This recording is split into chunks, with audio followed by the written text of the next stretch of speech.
My neighbours are nesting. I'm not a conspiracy nut. I don't believe the moon landing was fake, or that there's a secret world government run by lizards. I'm a sane, rational human being. With that said, I'm convinced my neighbour is building some sort of nest. I'm not joking, let me explain. I got divorced about a year ago and had to move to a new place on short notice. I got a pretty decent 2-room apartment on the 3rd floor of an old apartment building. The place was probably built in the 50s, but I couldn't get a cleaner or cheaper apartment that isn't out of my price range. I moved in and tried to pick up the pieces of my life. At least my wife took all the heavy and expensive boxes in the divorce settlement. I only saw my neighbours in passing. There are 2 apartments per floor and 5 floors in total. I live on the 3rd floor, and straight across from me is a retired elderly woman. She lives with 2 cats and has a younger man visiting about once a week, probably her son. The 2 apartments below me aren't that interesting. A childless couple, and straight across from them, 3 college students. No big deal. The apartment straight above me was probably the most important one. That's the one you gotta look out for when moving to a new place. If anything's gonna disturb you, that'll be the one. You don't want them to be clog dancing enthusiasts, manic cleaners, or the kind of idiot who listens to music with loud speakers on the bus. The guy who lived above me, Hugo, was an ideal neighbour. He was some kind of accountant who worked at the sanitation department. He kept to himself, never moved a single piece of furniture, and didn't move around much. No slamming doors, no running. He was pretty big, body-wise, with a sizable pair of glasses and thinning hairline. He lived alone, seemed friendly, and he was simply the best neighbour I'd ever had. God bless that silent, chunky angel. So let's talk about the nesting. It started a few months ago, in December. It was at the height of the 2020 pandemic, so I was trying to get some minor Christmas shopping done in the off hours of the day. I have flexible work hours and I can work from home, so I can go out whenever I need to. I was getting a photo printed for my mum and was trying to find a fitting frame. I found this small store with a going out of business sale, and I noticed Hugo browsing some silverware further in. Only he wasn't alone. Christ, I'm having a hard time describing this woman. She was half his weight, an entire head taller, and she wasn't even wearing heels. Neck like a swan, thin shoulders and gorgeous nutmeg hair. She had a peculiar smell, like a mix of a bittersweet flower and honey. Pale, flawless skin, red nails. I couldn't stop staring at her. Hugo told her something funny, and her laugh seemed to light up the entire room. She grabbed his arm, kissed his cheek, and whispered something back to him. He smiled. I'd never seen him smile before. I saw them buy plates, silverware, and a few blankets. Nothing special. She paid for the whole thing and carried it all out in a tote bag. Hugo just hung to her every word, but they both seemed to genuinely care for one another. It didn't make sense to me. They were basically different species of people. Over the coming days, I noticed some changes. I could sometimes hear laughter coming from the stairwell, and I could hear furniture being moved around during the day. Hugo got himself a new car, one of those large 6-seaters. They were drilling and hammering a few times a week, and at 2 occasions I noticed Hugo and his girlfriend carrying large carpets up the stairs. He seemed so happy. I don't want to sound like a stalker, but I was curious about the 2 of them. I noticed they'd changed the names on the door. That's how I learned her name. Sandra. After going through a painful divorce, I'll be the first to admit I was jealous. Sandra was gorgeous, and it didn't make sense for her to be with a guy like Hugo. I was spending weeks on end in lockdown, alone, hearing laughter coming through the ceiling. Yeah, it made me bitter. Sue me. Then her family moved in. Hugo helped carry a lot of heavy boxes up those stairs, and I caught a glimpse of the whole crew through my back window. Sandra had 2 younger sisters, both just old enough to start high school. Then there was her dad, who looked to be in his early 60s. The whole lot of them were beautiful. Everyone smiling, eager to help. Healthy, happy, well-dressed. You could fall in love with either one of them with just a picture. It was weird for so many of them to move into such a small apartment, but I'd seen stranger things. I figured it was a temporary thing, but I changed my mind once I saw them moving vans. Yes, that's vans plural. 3 vans full of boxes, not a single piece of furniture. Hugo looked exhausted, carrying those heavy boxes up and down several flights of stairs. Sandra didn't seem bothered at all. I know, looking at them like that was creepy. I was painfully single, and most of all, bored. As December turned to January, the whole family had settled in quite well. They were still decent neighbours. The hammering and drilling stopped early on, and at most, I would just hear them laughing at something or watching TV. Hugo would leave for work every day, and he'd always leave with a smile. He lost a lot of weight, and he'd gotten himself both contact lenses and fitting clothes. He looked good. Not compared to Sandra, but still. He was getting there. I ran into him in the stairwell once when I was throwing out some trash. He was just coming back from a jog, chugging some kind of sports drink. Hell, he was in better shape than I was. He smiled at me. "Hey, you're in 3B, right?" he asked. "Sure am." "And you're 4B?" "That's right." He smiled. "Look, if we ever get a bit too noisy, let me know, alright?" "Sure," I nodded. "It's fine, really. No bother. You guys holding out okay?" Yeah, great actually. My fiancée got the bug early, so she's got the antibodies. The rest of us just have to wait for the needle. No doubt, no doubt. We smiled at one another and went our separate ways. Just a few steps later, I had to stop myself. I was too curious. "Hey, I gotta ask. How do you guys all live together in that small space? Doesn't it get crowded? Always room for family." Hugo smiled and finished his drink. No room too small, no problem too big. That was the last time I saw him. I stopped seeing him go to work. His car stayed put in the parking lot all day. I'd see Sandra around town, alone. Her sisters as well. I noticed her dad throwing out some trash every now and then, but that was it. Hugo just wasn't around anymore. I didn't think too hard about it at first, but in early March I realised I hadn't seen him for over a month. His name was still on their door though, him and Sandra. This is when I started to get a bad vibe. I started to make a habit out of taking notes of things that seemed weird or out of place with Sandra and her family. Like their trash bags. They're not just trash bags.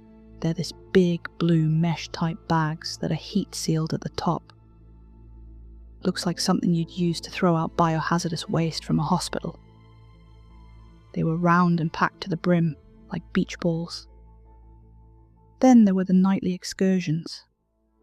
Once the sun started to set, all the sisters would take Hugo's car and go for a ride. They'd only be gone for a few hours, but they did it consistently for at least 4 days every week. Mostly on the weekends. But the weirdest thing started in mid-March. For some time, their dad had been throwing out more trash than usual, sometimes several times a day. And at night, I'd hear these weird noises. It sounded like a mix of an engine and a nature documentary.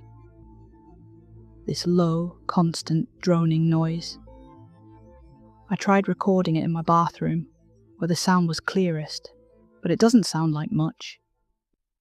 I'd hear that noise at least once a day, sometimes for an hour or two.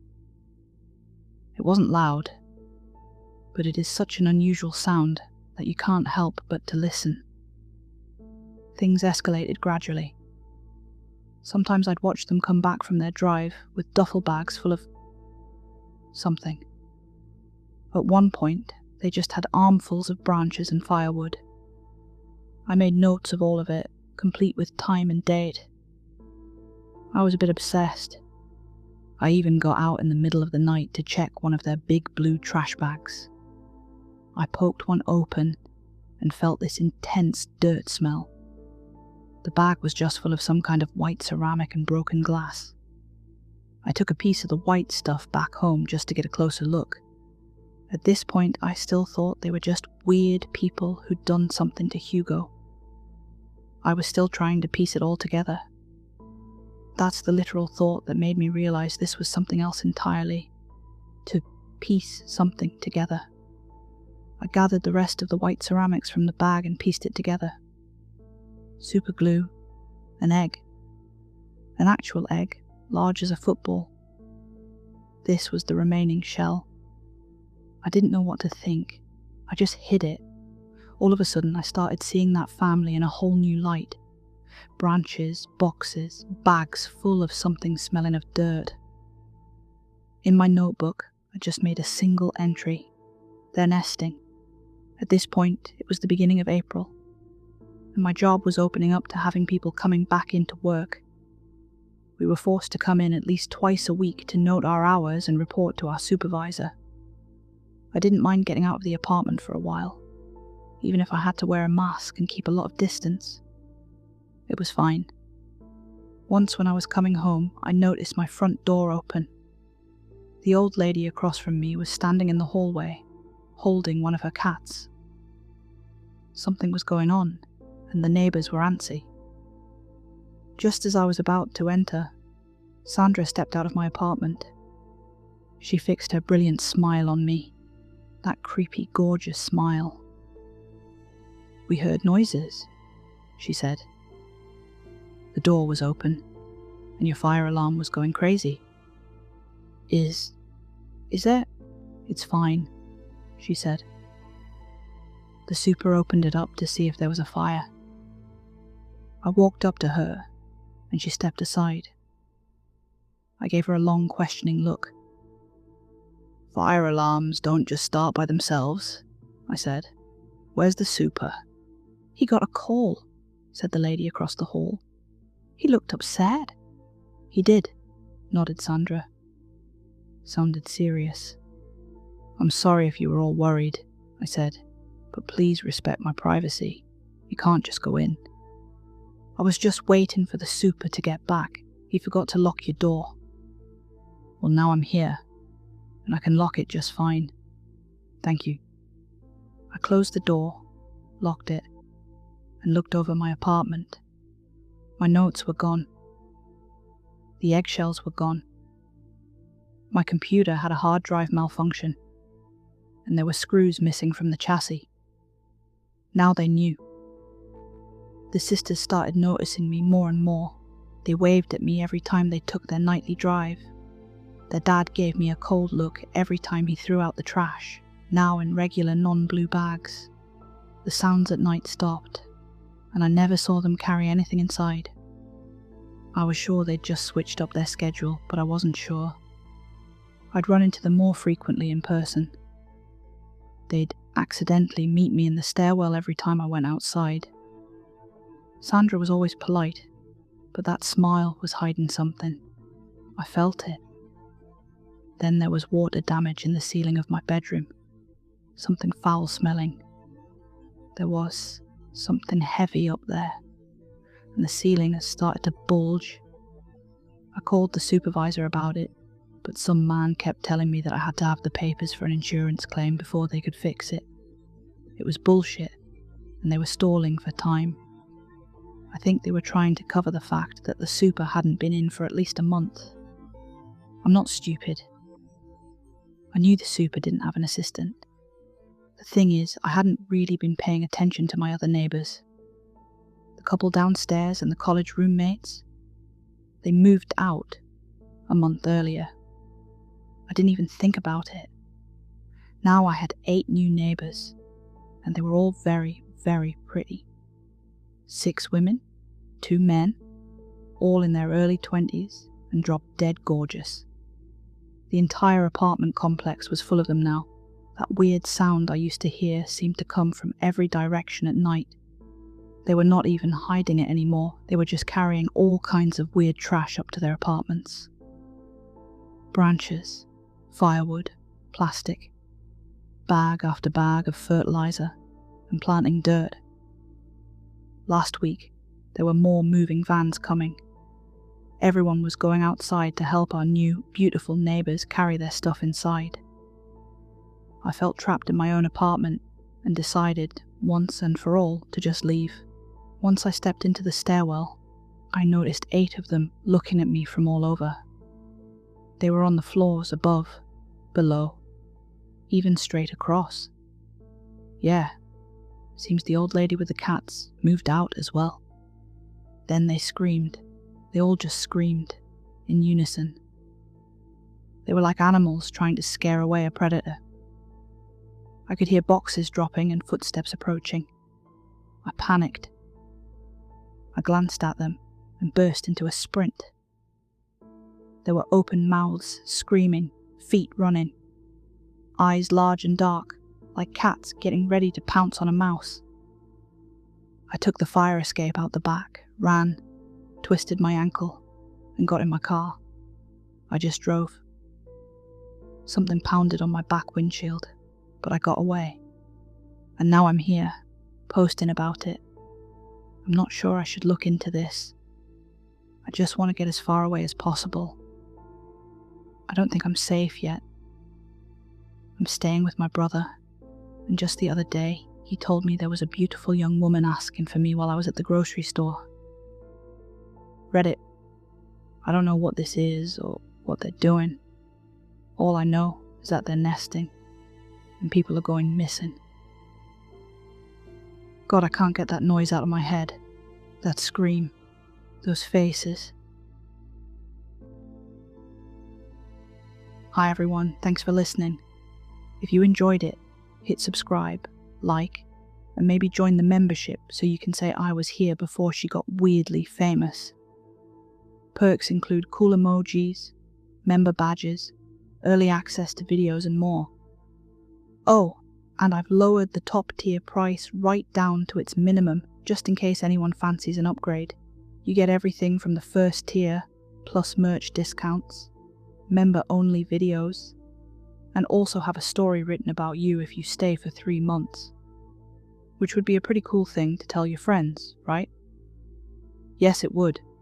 Don't lie. Speaking of merch, I have merch now, so check that out. A massive shout out to my members. Or rather, member, MarkMathern7322. If you're on a mobile or tablet, please consider hyping the video. It pushes it a tiny bit further out into the YouTube wild. If you really, really enjoyed it, I think I have that super thanks button down there somewhere. Even £1 helps me toward my goal of making this a full-time thing. Then I can just have one full-time thing instead of my day job and this full-time. I'm here a lot. Good night.